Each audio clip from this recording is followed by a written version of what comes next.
नमस्कार दोस्तों, मैं राकेश और पेशी एकेडमी से। आज हम प्राचीन भारत के इतिहास के अंतर्गत बौद्ध धर्म को मेंस के आधार पर लिखेंगे।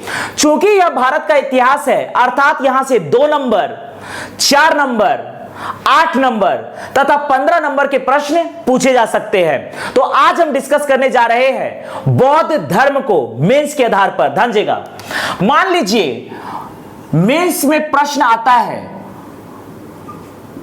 पंच स्कंध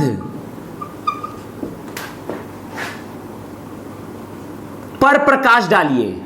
पंच स्कंध पर प्रकाश डालिए या पंच स्कंध को रेखांकित कीजिए। मान लीजिए यह प्रश्न आया है 2 अंक का, अंक 2, शब्द सीमा 30। ध्यान दीजिएगा, पंच स्कंध पर प्रकाश डालना है। चूंकि यहां पर यह 2 नंबर का प्रश्न है, अर्थात हमें 4 लाइन प्रदान किया जाएगा। इस प्रकार से 4 लाइन प्रदान किया जाएगा। ध्यान दीजिएगा, पंच स्कंध पर प्रकाश डालिए। यहां पर पंच स्कंध, जैसा कि हम जानते हैं, बौद्ध धर्म का एक सिद्धांत है। महात्मा गौतम बुद्ध के द्वारा पंच स्कंध सिद्धांत का प्रतिपादन किया गया। पंच स्कंध के अंतर्गत 5 स्कंध है। रूप वेदना,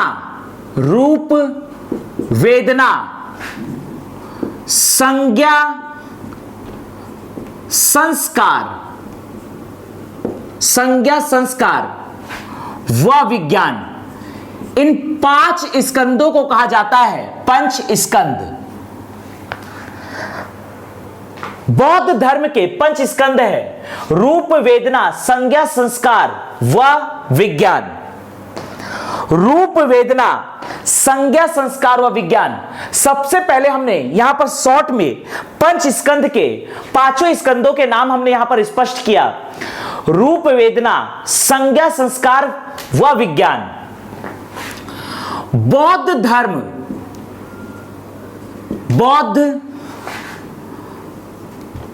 धर्म की मान्यता अनात्मवाद अर्थात आत्मा में विश्वास नहीं है। बौद्ध धर्म की मान्यता अनात्मवाद है, अर्थात आत्मा विश्वास नहीं है।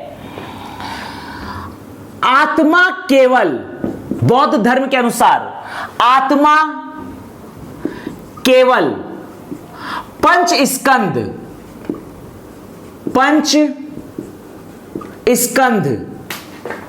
का समुदाय है,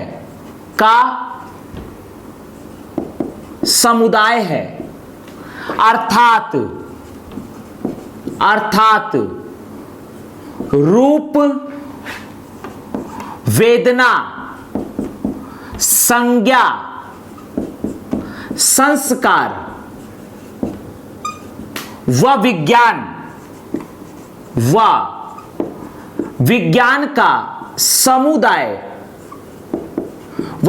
का समुदाय पंच स्कंद विज्ञान का समुदाय।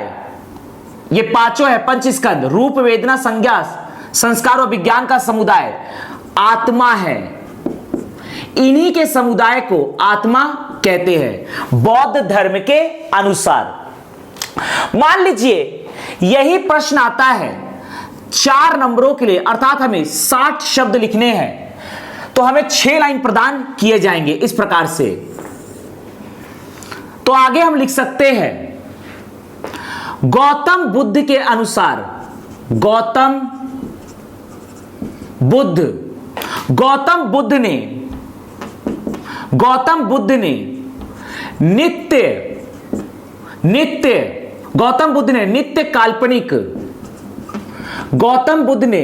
काल्पनिक आत्मा को अस्वीकार किया है,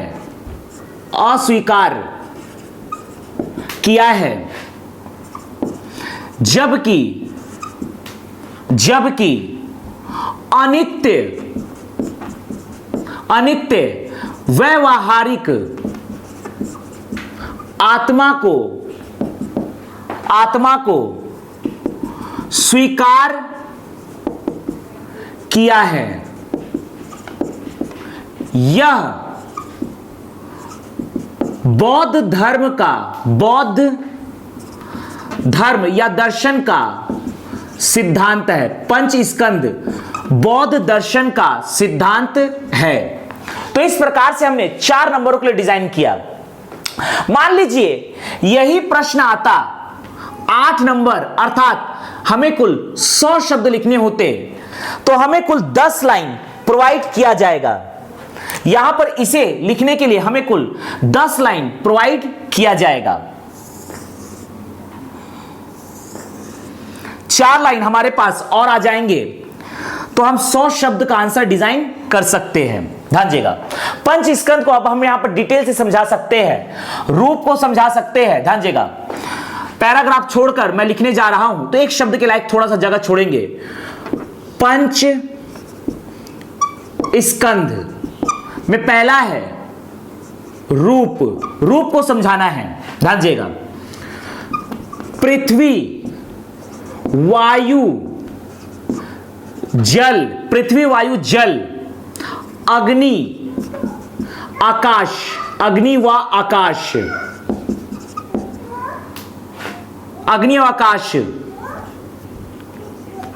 की अनुभूति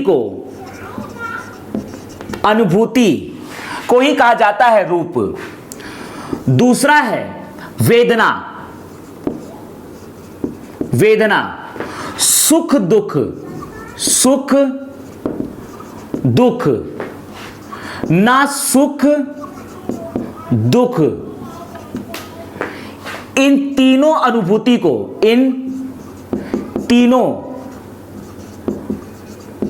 अनुभूति को वेदना कहते हैं।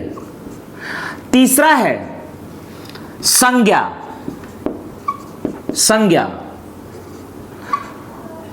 ध्यान दीजिएगा, गुण के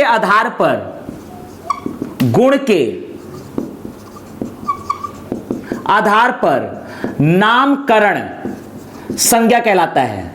चौथा है संस्कार।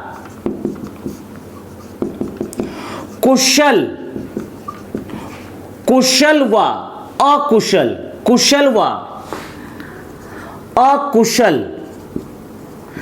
चेतना को संस्कार कहते हैं। पांचवा है विज्ञान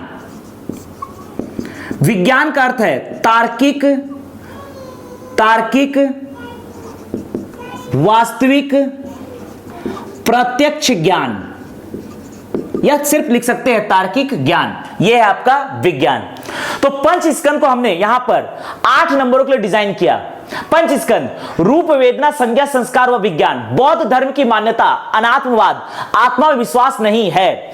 आत्मा केवल पंच स्कंद का समुदाय है, अर्थात रूप, वेदना, संज्ञा, संस्कार व विज्ञान का समुदाय आत्मा है। गौतम बुद्ध ने नित्य काल्पनिक आत्मा को अस्वीकार किया है, जबकि अनित्य व्यवहारिक आत्मा को स्वीकार किया है। यह बौद्ध दर्शन का सिद्धांत है। पंच स्कंद रूप, पृथ्वी, वायु, जल, अग्नि व आकाश की अनुभूति। वेदना, सुख दुख, ना सुख दुख, इन तीनों की अनुभूति को वेदना कहते हैं। संज्ञा, गुण के आधार पर नामकरण। संस्कार, कुशल व अकुशल चेतना। विज्ञान, तार्किक वास्तविक प्रत्यक्ष ज्ञान। तो यह है पंच स्कंद।